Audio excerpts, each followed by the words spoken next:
We tested them, ranked them, and the results shake the myth that milk chocolate is safe. Some bars came close to double Consumer Reports' concern levels for heavy metals.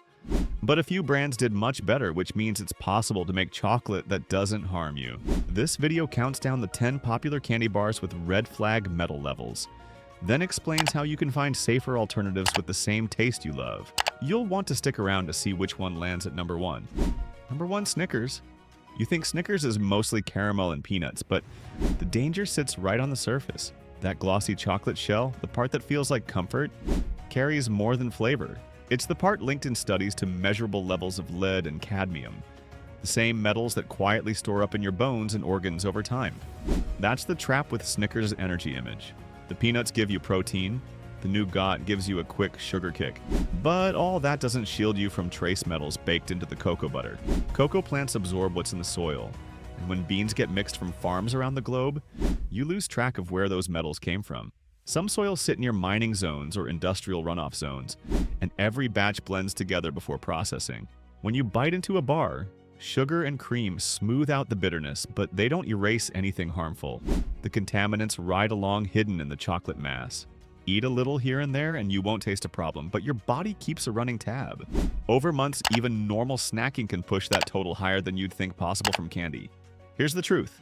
Snickers' familiar texture hides a toxic load you can't smell, spot, or sense. And once you realize that, it's impossible not to wonder how the other innocent bars stack up beside it. Number 2. Milky Way. Milky Way feels safe, soft, mild, and gentle. That creamy texture signals something harmless.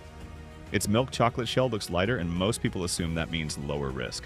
But tests have shown that milk chocolate can come surprisingly close to 2/3 of the lead limit, even without the darker cocoa solids that usually raise red flags. Here's what's really happening. When manufacturers add milk powder and sugar, they soften the flavor but don't erase the metals that cling to the cocoa portion. Those trace elements stick to whatever cocoa remains, no matter how much milk is mixed in. So, the smoother the taste, the more likely you forget about what's still embedded at the chemical level. If you treat yourself to a Milky Way every day, those tiny doses don't just vanish. Your body doesn't break down heavy metals easily. Instead, they store in tissue, a slow-motion buildup that blends with your normal diet. Over time, that habit adds up faster than sugar calories ever could. The bar's sweetness is almost hypnotic. It tricks the senses into lowering caution. You taste comfort, but take in something your organs can't filter quickly. That's the real twist behind its mild reputation. Consumers drawn to the softest flavor face a quiet, hard metal truth hiding beneath the nougat. And just because the next bar adds crunch doesn't mean the recipe gets any cleaner. Number 3, Butterfinger.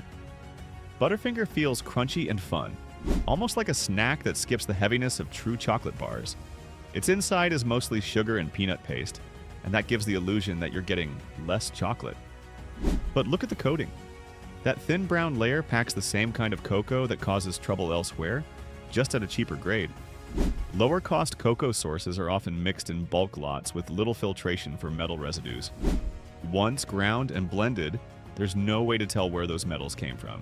Consumer Reports has shown that even hot cocoa mixes and light chocolate cake blends can carry measurable lead and cadmium. Those products aren't dark or rich, yet they still test high because cocoa in any form soaks up metals from the soil it grows in. The same principle plays out in Butterfinger's coating. The manufacturing focus is texture, not purity, so companies use chocolate flavor blends made for mass production. That bright burst of sugary, roasted flavor hides how opaque its ingredient sourcing really is. Shortcuts at the supplier stage. Bulk buying, low-cost refining. Keep costs down but raise your exposure risk with every crisp bite. The metal sits locked in the cocoa particles no matter how crunchy the candy feels. Here's the truth. Chocolate flavor isn't safety-tested chocolate. And the candy aisle's layered favorites aren't exempt either. Number 4, Twix. Twix looks harmless. 2 slim sticks of biscuit, caramel, and a little chocolate. It's light, fun, and built for sharing. Pop one now, save the other for later. That's part of its charm. But the same layer that gives Twix its glossy look is where the problem hides. The chocolate coating binds heavy metals to its cocoa particles, not to the sugar or milk around it. You can't heat those metals out during processing. They stay locked in from bean to bar. Even though Twix uses milk chocolate, not dark, the metals are still there in small but steady amounts. Once those cocoa beans absorb lead or cadmium from the soil, it's permanent. The factory roasting, blending, and tempering just move it along the production line. So every bite delivers traces that add up the more often you indulge. Here's where the math goes wrong for consumers. Each Twix pack contains 2 full bars. That doubles your serving and doubles your exposure in a single sitting. For kids whose bodies are smaller and still developing, that extra dose can push them closer to concern levels before parents even notice. So while Twix presents itself as easy to share, the reality is 2 for you can mean none for safety. And that same sweet outside, loaded inside pattern keeps showing up in the next candy down the line. Number 5, Baby Ruth. Baby Ruth feels like a throwback. Good old peanuts, caramel, and chocolate. The wrapper even looks vintage. It taps into nostalgia, promising the same treat your grandparents might have kept in a glass jar. That's why few people suspect it carries a very modern problem, connected to the soil where its cocoa begins. Older brands often stick with long-standing supply networks. They've used the same regions for decades, but soil control hasn't stayed equal everywhere. Cocoa plants naturally pull minerals from the ground, and along with those come unwanted metals like cadmium. Roasting doesn't burn that out. Even after grinding and refining, it rides along inside the chocolate mass. When you eat a Baby Ruth once in a while, there's no shock to the system. But for someone who snacks daily, those traces don't pass through as easily as sugar. Cadmium stores in body tissue and takes years to clear. Over that time, it can affect kidneys, nerves, and blood pressure. The kind of slow wear that slips under the radar until real symptoms appear. The risk isn't about 1 bar exceeding an instant limit. It's about small, steady intake that builds. The same sweet bar that symbolized comfort now carries traces of pollutants that didn't exist in generations past. And the lighter, fluffier bars people turn to next aren't escaping the same legacy either. Number 6, 3 Musketeers. 3 Musketeers sells you the idea of a lighter choice. Airy, fluffy, effortless. You bite in and feel less guilt, as if a whipped center somehow equals less of everything bad. But texture doesn't cancel chemistry. The cocoa used in the outer shell still holds its metal content, and whipping air into nougat doesn't remove a single trace of lead or cadmium from the chocolate that covers it. Lab tests measure heavy metals by weight, not by how much air is inside a bar. So when researchers test a serving, they treat a gram of cocoa as a gram of cocoa, whether it's wrapped around dense caramel or a bubble of whipped filling. That means the 3 Musketeers bar, despite its delicate feel, can show nearly the same readings as any milk chocolate bar built from the same type of cocoa solids. That airy bite plays a psychological trick. People assume fluffy equals safer, and that belief lowers caution. Marketing phrases like less dense encourage frequent snacking because it seems mild, almost diet-friendly.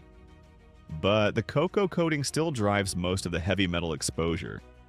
The lead and cadmium don't care how soft the center is.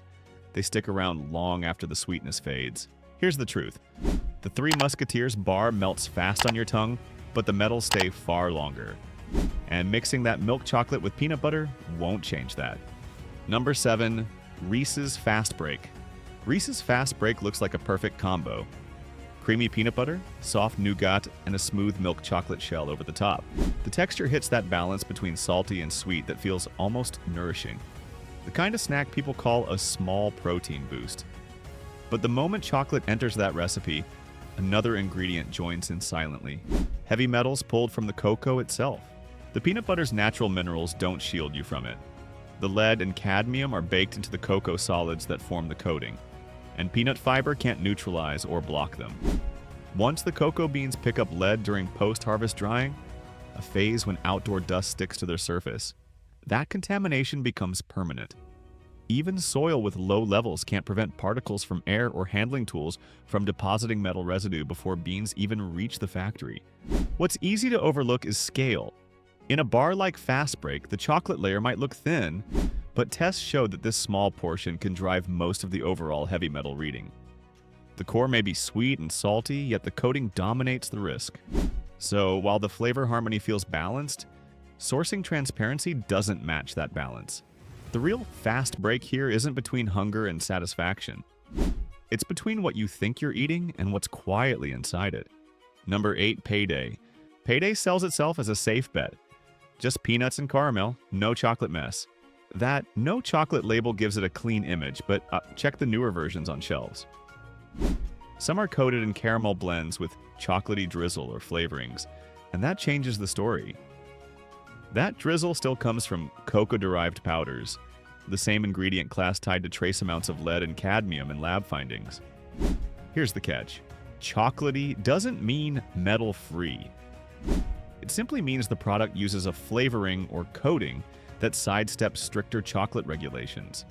These mixes often rely on inexpensive cocoa derivatives or reprocessed powders where metal traces stay behind. So whether it's a thin glaze or a light powder folded into the caramel, it can bring the same risk associated with low-grade cocoa. Even the plain peanut caramel bar isn't immune when people eat it alongside other cocoa snacks during the week. Each treat seems small on its own, but the exposure stacks up. The same way too much salt adds up silently across meals. The danger isn't a single Payday, it's how branding blurs what's really inside your candy lineup. Here's the kicker. No chocolate isn't a safety promise when flavoring powders contain the same soil-based metals as real cocoa. And the bars that swap chocolate for toffee aren't automatically spared either. Number 9, Heath Bar. Heath Bar looks wholesome. Butter, sugar, and a thin coat of chocolate. Its short ingredient list reads simple, almost honest, like a candy from before things got complicated. That brittle toffee core seems harmless because toffee itself is just caramelized sugar and butter. Ingredients that don't pick up heavy metals. But the trouble starts with the chocolate layer on top. Here's the truth. The coating decides your exposure. Research on cocoa powders and mixes found that even light varieties can go far beyond safe limits. One cocoa powder tested reached more than 3 times the recommended lead threshold, showing that metals stay concentrated in the cocoa solids themselves. And baking doesn't solve it. Cake and brownie mixes baked at high heat still carried well over twice the expected metal content. Those results prove heavy metals don't burn off or melt away. They remain stable through roasting, blending, and baking. In a Heath Bar, the chocolate layer may look small, yet the cocoa solids inside it act like sponges, trapping lead and cadmium absorbed from the soil. The toffee adds sweetness but no protection. That thin sheen of chocolate delivers nearly the entire toxic load, hidden beneath the crunch. It's the glossy layer doing the harm, not the buttery core below. And the next candy with a tropical twist keeps that same unseen danger close to the surface. Number 10, Almond Joy. Almond Joy sounds balanced. Coconut, almond, and just a touch of chocolate. It sells a tropical calm, the sense that natural ingredients mean a gentler treat. The coconut feels pure, the almonds feel wholesome, and the milk chocolate cap ties it all together. But that glossy top is still what drives your exposure risk. Even small amounts of cocoa powder carry traces of metals pulled straight from the soil where the beans grew. Those soils often sit in equatorial regions rich in cadmium. Cocoa plants naturally absorb it through their roots, and once inside the bean, it stays put. Roasting doesn't burn it off, and blending it into milk chocolate only dilutes the taste, not the toxic load. Lead enters later during drying or fermentation, when dust coats the beans. So even a thin chocolate coating can carry those imported soil metals without showing a thing to your eye or nose. It's easy to blame packaging or foil, but those aren't the culprits here. The contamination comes from the cacao itself, the foundation of the chocolate flavor. Swapping fillings or adding nuts doesn't change that chemical reality. Consumers looking for a variety still face the same biological burden from every cocoa-based shell. Higher cacao farms, particularly near the equator, often show strong cadmium readings, turning a vacation vibe into an unseen risk. Dessert Paradise leaves the same toxic footprints as any darker bar, proving taste diversity isn't safety diversity. Every candy bar we covered proves one thing: sweetness hides exposure. Even milk chocolate isn't a loophole when the cocoa underneath carries the same heavy metals as darker blends. Consumer Reports stresses moderation, especially for kids and pregnant individuals, because those microdoses build quietly. The fix is simple. Pick verified low-metal brands, rotate your treats, and treat daily candy as a rare snack, not a routine. Each small choice cuts your body's metal load over time. Want to stay ahead of the next test results? Subscribe now and I'll show you what to avoid and what's actually safe.